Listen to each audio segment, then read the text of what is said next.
ಓಂ ನಮೋ ನಾರಾಯಣಾಯ. ನಮಸ್ತೆ ವೀಕ್ಷಕರೇ, ನಾನು ಸೂರಜ್ ರಿಯಾಂಶ್. ವೃಷಭ ರಾಶಿಯವರಿಗೆ ಮೇ ತಿಂಗಳಲ್ಲಿ ಏನೆಲ್ಲ ಫಲಾನುಫಲ ಇದೆ ನೋಡೋಣ ಬನ್ನಿ. ಲಗ್ನದಲ್ಲಿ ಶುಕ್ರ ಇರೋದ್ರಿಂದ ನಿಮ್ಮನ್ನ ಎಲ್ಲರೂ ಪ್ರೀತಿ ಮಾಡ್ತಾರೆ. ಈ ತಿಂಗಳು ನಿಮಗೆ ಕಳ್ಕೊಂಡಿರೋ ಪ್ರೀತಿ, ದುಡ್ಡು ಎಲ್ಲ ಸಿಗುತ್ತೆ.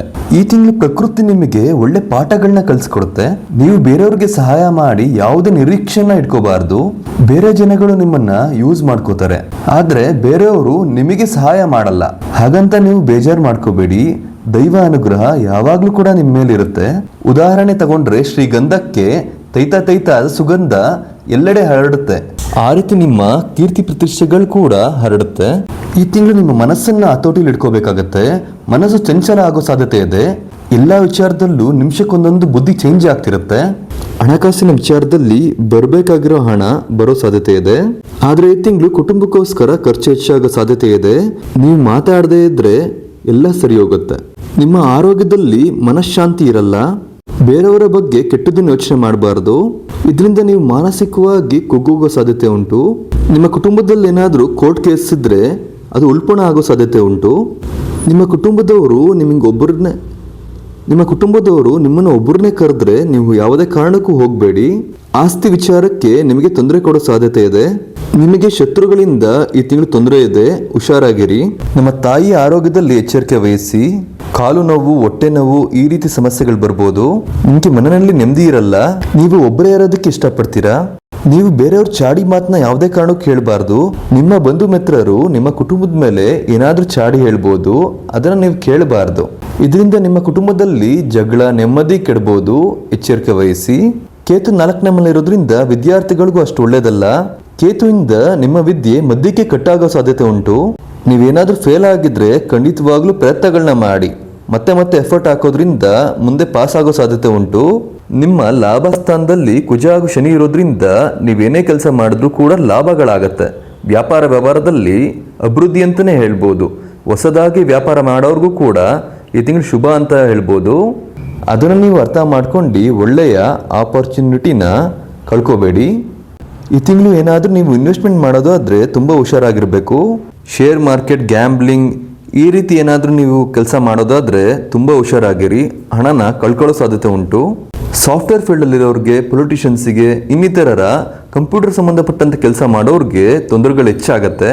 ನಿಮ್ಮ ಸ್ನೇಹಿತರಿಂದ ಈ ತಿಂಗಳು ಹುಷಾರಾಗಿರಬೇಕು. ನಿಮ್ಮ ಸ್ನೇಹಿತರಿಗೆ ಯಾವುದೇ ಕಾರಣಕ್ಕೂ ದುಡ್ಡನ್ನ ಕೊಡೋಕೆ ಹೋಗಬೇಡಿ. ಇದರಿಂದ ಮನಸ್ತಾಪಗಳು ಹೆಚ್ಚಾಗತ್ತೆ. ಈ ರಾಶಿಯ ರಾಜಕಾರಣಿಗಳು ಹಾಗೂ ರಾಜಕಾರಣದಲ್ಲಿ ಓಡಾಡೋರಿಗೆ ತುಂಬ ತೊಂದರೆಗಳು ಹೆಚ್ಚು. ನೀವು ಯಾವುದೋ ಒಂದು ಟ್ರ್ಯಾಪಲ್ಲಿ ಸಿಗಾಕೊಳ್ಳೋ ಸಾಧ್ಯತೆ ಉಂಟು. ವಾಹನ ಓಡಿಸೋರು ಎಚ್ಚರಿಕೆಯಿಂದ ಇರಿ.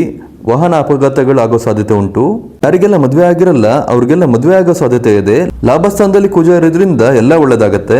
ಮದುವೆ ಆದ್ಮೇಲೆ ರಾಜಯೋಗ ಅಂತ ಹೇಳ್ಬೋದು. ಹೊಸ ಪ್ರೀತಿ ಪ್ರೇಮ ಪ್ರಸಂಗಗಳು ಕೂಡ ಈ ತಿಂಗಳು ಆಗತ್ತೆ. ಇದರಿಂದ ನಿಮಗೆ ಒಳ್ಳೆ ಉತ್ಸಾಹ, ಖುಷಿ, ಸಂತೋಷಗಳು ಕೂಡ ಸಿಗುತ್ತೆ. ನಿಮ್ಮ ಲೈಫ್ ಪಾರ್ಟ್ನರ್ಸಿಂದ ನಿಮಗೆ ಧನಯೋಗ ಇದೆ. ನಿಮ್ಮ ಲೈಫ್ ಪಾರ್ಟ್ನರ್ಸ್ನ ನೀವು ಕೇವಲವಾಗಿ ಕಾಣಬಾರ್ದು, ಅಗೌರವದಿಂದ ನಡ್ಕೋಬಾರ್ದು. ದಂಪತಿಗಳೇನಾದ್ರೂ ದೂರ ಆಗಿದ್ರೆ ಮೇ 15ರ ನಂತರ ಒಂದಾಗೋ ಸಾಧ್ಯತೆ ಇದೆ. ಎಷ್ಟೇ ಕೋಪ ಸಿಟ್ಟಿದ್ರೂ ಕೂಡ ಶಾಂತವಾಗಿ ಒಂದಾಗ್ತಾರೆ. ನೋಡಿ, ಒಂದು ವಿಚಾರ ಹೇಳೋದಕ್ಕೆ ಇಷ್ಟಪಡ್ತೀನಿ. ಅಳದನ್ನ ನೀವು ಮರಿಬೇಕಾಗತ್ತೆ. ನೀವು ಏನು ಕಳ್ಕೊಂಡಿರ್ತೀರೋ ಹಾಗೂ ನಿಮ್ಮ ಜೀವನದಲ್ಲಿ ಹಿಂದೆ ಏನೆಲ್ಲ ಕಷ್ಟ ಆಗಿರುತ್ತೆ ಅದನ್ನೆಲ್ಲ ಮರೆತು ಜೀವನ ಮಾಡಬೇಕಾಗತ್ತೆ. ಇಲ್ಲ ಅಂತ ಅಂದರೆ ಜೀವನ ಸಾಗಲ್ಲ. ನೀವು ಚಂಚಲ ಮನಸ್ಸು, ಹೀಗೋ ಹಠನ ಬಿಟ್ಟಿದ್ದೇ ಆದರೆ ನಿಮ್ಮಷ್ಟು ನೆಮ್ಮದಿ ಯಾರಿಗೂ ಇರಲ್ಲ. ಆ ರೀತಿ ಒಳ್ಳೆ ಜೀವನ ಶೈಲಿ, ಸುಖ, ನೆಮ್ಮದಿ ಸಿಗುತ್ತೆ. ನಿಮ್ಮ ಮಕ್ಕಳಿಂದ ಕೂಡ ನಿಮಗೆ ಕೆಟ್ಟ ಹೆಸರು ಬರ್ಬೋದು. ನಿಮ್ಮ ಮಕ್ಕಳು ಕೂಡ ನಿಮಗೆ ನೋವಾಗೋ ಥರ ನಡ್ಕೋಬಹುದು. ಏನು ಚಿಂತೆ ಮಾಡಬೇಡಿ, ಎಲ್ಲ ದೇವರಿಗೆ ಬಿಡಿ. ನೀವು ಆಸೆಗಳನ್ನ ಬಿಟ್ಟಿದ್ದೇ ಆದರೆ ಎಲ್ಲ ಒಳ್ಳೇದಾಗತ್ತೆ. ಈ ತಿಂಗಳು ನೀವು ಕೆಳಮಟ್ಟದಿಂದ ಮೇಲ್ಗಡೆ ಹೋಗೋ ಸಾಧ್ಯತೆ ಇದೆ. ನೀವು ಈ ತಿಂಗಳು ಶಾರ್ಟ್ಕಟ್ಸ್ನ ಯೂಸ್ ಮಾಡಿ ಕೆಲಸ ಮಾಡ್ತೀರಾ. ನೀವೆಷ್ಟೇ ಅನ್ಯತಿಕಲ್ ಆಗಿ, ಇಲ್ಲಿಗಲ್ ಆಗಿ ಧನ ಸಂಪಾದನೆ ಮಾಡಿದ್ರೂ ಕೂಡ ನಿಮಗೆ ಅದು ಉಳಿಯಲ್ಲ. ಎಷ್ಟೇ ಕಷ್ಟ ಬಂದರೂ ಕೂಡ ನೀವು ಈ ತಿಂಗಳು ಧೈರ್ಯವಾಗಿ ನಿಲ್ತೀರಾ. ಈ ತಿಂಗಳು ನಿಮ್ಮ ಜೀವನದಲ್ಲಿ ದೊಡ್ಡ ಪರೀಕ್ಷೆ ಮತ್ತು ದೊಡ್ಡ ಅವಕಾಶಗಳು ಎರಡೂ ಸಿಗುತ್ತೆ. ಅದನ್ನು ಒಳ್ಳೆ ರೀತಿಯಲ್ಲಿ ತಗೊಂಡೋಗ್ತಿರೋ, ಕೆಟ್ಟ ರೀತಿಯಲ್ಲಿ ತಗೊಂಡೋಗ್ತಿರೋ ಅಂತ ಪ್ರಕೃತಿ ನಿಮ್ಮನ್ನು ಗಮನಿಸಿ ಫಲಾನುಫಲ ಕೊಡುತ್ತೆ. ನಿಮ್ಮ ಜೀವನದಲ್ಲಿ ನಿಜವಾಗ್ಲೂ ಯಾರು ಪ್ರೀತಿ ಪಾತ್ರರಾದವರು ಅಂತ ನಿಮಗೆ ಈ ತಿಂಗಳು ಗೊತ್ತಾಗತ್ತೆ. ಮೇ 20ನೇ ತಾರೀಕು ಆದಮೇಲೆ ನಿಮ್ಮ ಕೆರಿಯರಲ್ಲಿ ಒಂದು ದೊಡ್ಡ ತಿರುವು ಬರುತ್ತೆ. ನಿಮ್ಮ ಮನಸ್ಸನ್ನು ಹತೋಟಿಲಿ ಇಟ್ಕೊಂಡು ಒಂದೇ ಕೆಲಸ ಮಾಡ್ಕೊಂಡು ಹೋದರೆ ಎಲ್ಲ ಒಳ್ಳೆಯದಾಗತ್ತೆ. ಯಾರಿಗೆಲ್ಲ ಕೆಲಸ ಸಿಗ್ತಿರಲ್ಲ ಅವ್ರಿಗೆಲ್ಲ ಕೆಲಸ ಸಿಗೋ ಸಾಧ್ಯತೆ ಇದೆ ಈ ತಿಂಗಳು. ನಿಮ್ಮ ಕೆಲಸ ಸ್ಲೋ ಆಗಿ ಸಾಗಿದ್ರು ಕೂಡ ಮುಂದೆ ಬೇಗ ದಡ ತಲುಪುತ್ತೆ. ನಿಮ್ಮ ಆಫೀಸಲ್ಲಿ ಗಾಸಿಪ್ಸ್ನ ಅವಾಯ್ಡ್ ಮಾಡಿ, ಅನ್ನೆಸೆಸರಿ ಆರ್ಗ್ಯುಮೆಂಟ್ಸ್ ಬೇಡ. ನಿಮ್ಮ ಕೆಲಸನ ಕಲಿಯೋದಕ್ಕೆ ಟೈಮ್ ಕೊಡಿ, ಮುಂದೆ ಎಲ್ಲ ಒಳ್ಳೆಯದಾಗತ್ತೆ.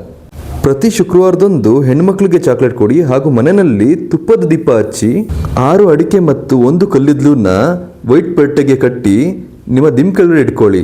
ಹಾಗೂ ಶುಕ್ರವಾರದಂದು ಚಾಮುಂಡೇಶ್ವರಿ ದೇವಸ್ಥಾನಕ್ಕೆ ಹೋಗಿ ದೇವಿ ಹೆಸರಲ್ಲೇ ಅರ್ಚನೆ ಮಾಡಿಸಿ. ಹಾಗೂ ಶನಿವಾರದಂದು ಬಡವರಿಗೆ ಸಕ್ಕರೆನ ಕೊಡಿ ಹಾಗೂ ನಿಮ್ಮ ಶಕ್ತಿ ಅನುಸಾರವಾಗಿ ಕಾಣಿಕೆನ ಕೊಡಿ.